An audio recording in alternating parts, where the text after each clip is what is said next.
आज बात करते हैं दिल्ली के उस दुश्मन की जो दिखता तो नहीं पर हर सांस के साथ हमारे अंदर जा रहा है। पूरा शहर आप देखिए एक जहरीली धुंध की चादर में लिपटा हुआ है। तो सवाल ये है कि दिल्ली की हवा में आखिर ये जहर, ये आग कहाँ से रहा है। चलिए इसी को समझते हैं। 458 ये कोई छोटा मोटा नंबर नहीं है। ये है दिल्ली का एयर क्वालिटी इंडेक्स यानी AQI, और इससे सिर्फ गंभीर नहीं बल्कि खतरनाक माना जाता है। सीधे शब्दों में कहें तो इस हवा में सांस लेना जानलेवा है। जरा सोचिए, सुबह की सैर हो या बच्चों का स्कूल जाना, हर सांस के साथ शरीर में जहर घुल रहा है। अब बात सिर्फ उन लोगों की नहीं है जिन्हें पहले से कोई बीमारी है। नहीं, ये हवा अब एक पूरी तरह से स्वस्थ इंसान के लिए भी उतनी ही खतरनाक है। ये एक ऐसा संकट है जिसकी चपेट में हर कोई है। तो सवाल ये उठता है कि हर साल ये जानलेवा धुंध, ये स्मॉग बनता कैसे है? आखिर वो कौन सी वजह हैं जो मिलकर इस तरह की इमरजेंसी पैदा कर देती हैं? आइए इसकी परतें खोलते हैं। देखिए, इस जहरीले धुंध के पीछे असल में 3 बड़े विलन हैं। पहला तो है मौसम। जब हवा रुक जाती है ना, तो सारा प्रदूषण शहर के ऊपर एक कंबल की तरह जम जाता है, कहीं निकल ही नहीं पाता। दूसरा है पड़ोसी राज्यों में जलने वाली पराली का धुआं, और तीसरा हम खुद, हमारी गाड़ियां, हमारी फैक्ट्रियां, मतलब लोकल लेवल पर होने वाला प्रदूषण। और ये आंकड़ा देखिए, ये सच में चौंकाने वाला है। दिल्ली के प्रदूषण का लगभग 22% हिस्सा, यानी करीब करीब एक चौथाई, सिर्फ और सिर्फ पराली जलाने से आ रहा है। इससे साफ पता चलता है कि ये समस्या सिर्फ दिल्ली की अपनी नहीं है, बल्कि एक बहुत बड़े इलाके की है जिसका खामियाजा राजधानी को भुगतना पड़ रहा है। इस पूरी धुंध का जो सबसे खतरनाक खिलाड़ी है ना, वो है PM 2.5। ये इतने महीन कण होते हैं, मतलब हमारे बाल से भी 30 गुना पतले, कि सांस लेने पर ये फेफड़ों से होते हुए सीधे हमारे खून में मिल जाते हैं। ये असल में अदृश्य कातिल हैं जो हार्ट अटैक और लंग कैंसर जैसी बड़ी बड़ी बीमारियों की वजह बनते हैं। तो ठीक है, हवा जहरीली है ये तो हम समझ गए, पर सवाल ये है कि सरकार कर क्या रही है।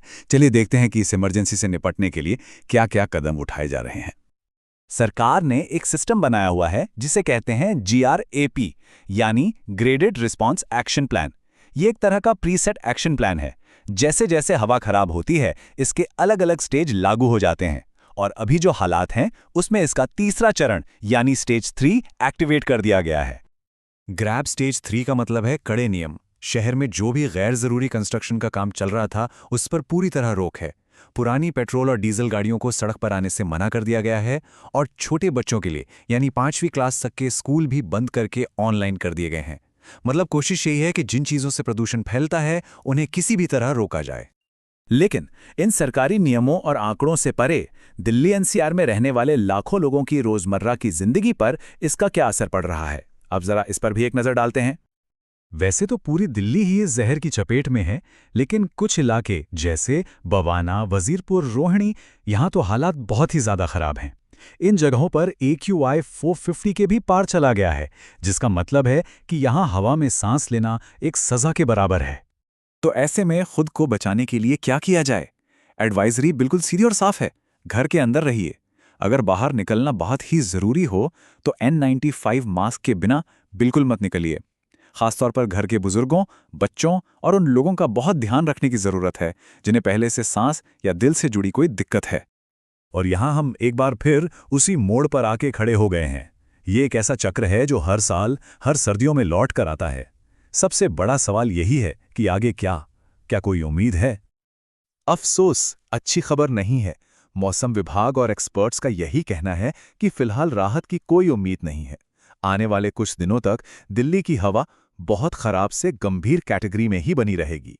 मतलब ये एक लंबा और मुश्किल हफ्ता होने वाला है। हर साल यही कहानी, वही धुंध, वही पाबंदियां, वही घुटती हुई सांसें। बड़ा सवाल तो यही है कि क्या हम हर साल बस ऐसे ही इस संकट का सामना करते रहेंगे, या फिर कभी कोई ऐसा पक्का समाधान निकलेगा जिससे दिल्ली की हवा हमेशा के लिए साफ हो सके?